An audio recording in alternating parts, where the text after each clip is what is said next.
నమ్మకం నువ్వే జగన్ మేం నమ్ముతాం నిన్నే జగన్ మా నమ్మకం నువ్వే జగన్ మేం నమ్ముతాం నిన్నే జగన్ నువ్వే జగన్ నువ్వే జగన్ మా నమ్మకం నువ్వే జగన్ నిన్నే జగన్ మేం నమ్ముతాం నిన్నే జగన్ నిన్నే జగన్ మేం నమ్ముతాం నిన్నే జగన్ నిన్నే జగన్ మేం నమ్ముతాం నిన్నే. మనం ఎగతాడు చేయాల్సిన అవసరం లేదు. ప్రజల పనిష్మెంట్ ఇచ్చారు. ఇదే హౌస్లో నేను చూశాను. 23 సీట్లు మాకు వచ్చాయి. మేము బాధపడ్డాము. కానీ ప్రజాస్వామ్యాన్ని గౌరవించాలనే ఉద్దేశంతో ప్రజాస్వామ్యుతంగా పనిచేశాం. 23వ తారీఖు ఎన్నికల రిజల్ట్స్ వస్తే దాన్ని వక్రీకరించి 23వ తారీఖున దేవుడు రాసిన స్క్రిప్ట్ ఇది, మీకు 23 సీట్లు వచ్చాయని మాట్లాడారు. ఇప్పుడు నేను అడుగుతున్నాను, కూటమికి 164 సీట్లు వచ్చాయి. 1, 6, 4 కూడుకుంటే 11 వస్తుంది. రాష్ట్రంలో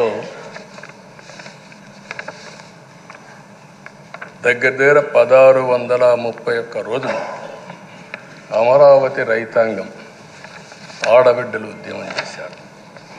ఆ 4 నెంబర్లు కలుపుకుంటే 1, 6, 3, 1 కలుపుకుంటే 11 వస్తుంది.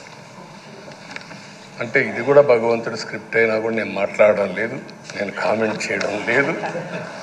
ఈరోజు ఉంటే వాళ్ళకు కూడా అర్థమయ్యేది. వాళ్ళు ఉండకుండా పోవడం అనేది వాళ్ళ పిరికితనం తప్ప ఇంకోటి కాదని చెప్పి కూడా నేను మీకు తెలియజేస్తున్నా. అయితే నేను ఇక్కడుండే సభ్యులను కూడా మిమ్మల్ని కోరుతున్నా, మనం ప్రజా సమస్యలపైన దృష్టి పెట్టాలి తప్ప వీళ్ళ మీద కాదని చెప్పి కూడా నేను మీకు తెలియజేసుకుంటున్నాను.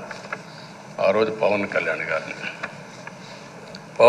గారిని అసెంబ్లీ గేటు కూడా తాకనీయం అని పెద్ద డైలాగులు చెప్పారు. 21 సీట్లలో పోటీ చేసి 21 సీట్లని గెలిపించారు.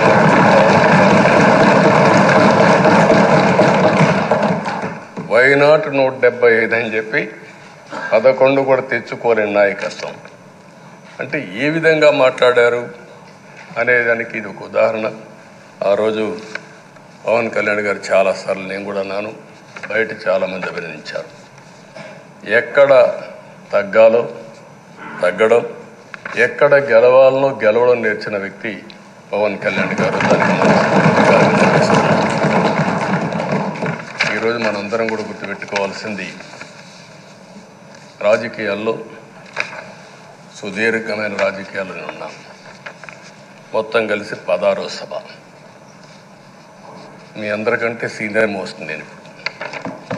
8 + 1 9వసారి, అంటే 16 సభల్లో 16వ సభ 9 సభల్లో ఉన్నాను. అంటే అన్ని సభలను చూశాను. నా జీవితంలో ఎప్పుడూ చూడని సభ మొన్న జరిగిన సభ, 15వ శాసనసభ. కానీ ఇప్పుడు నేను కోరుకునేది మీ దగ్గర నుంచి, అది ఒక చెడు సభ కింద, ఒక కౌరవ సభ కింద మనం భావించాం. కానీ అత్యున్నతమైన సభగా 16వ శాసనసభని నిర్వహించే బాధ్యత మనందరిపైన ఉంది. గౌరవప్రదంగా నిర్వహించాలి. అదే సమయంలో ఇక్కడుండే ప్రతిపక్షాల దృష్టిలో పెట్టుకొని కాదు, 24 గంటలు మనం ప్రజలతో ఉండాలి. ప్రజాప్రభుత్వంగా ప్రజలకు జవాబుదారితనంగా ఉండాల్సిందిగా నేను మిమ్మల్ని అందరినీ కోరుకుంటున్నా. ఈరోజు మనందరికీ అధికారం ఇవ్వడం కాదు, అతి ముఖ్యమైన బాధ్యత ఇచ్చారు. ఈ రాష్ట్రాన్ని మళ్ళీ ఘాటున పెట్టమని మనతో మాట్లాడారు, మనకు చెప్పారు.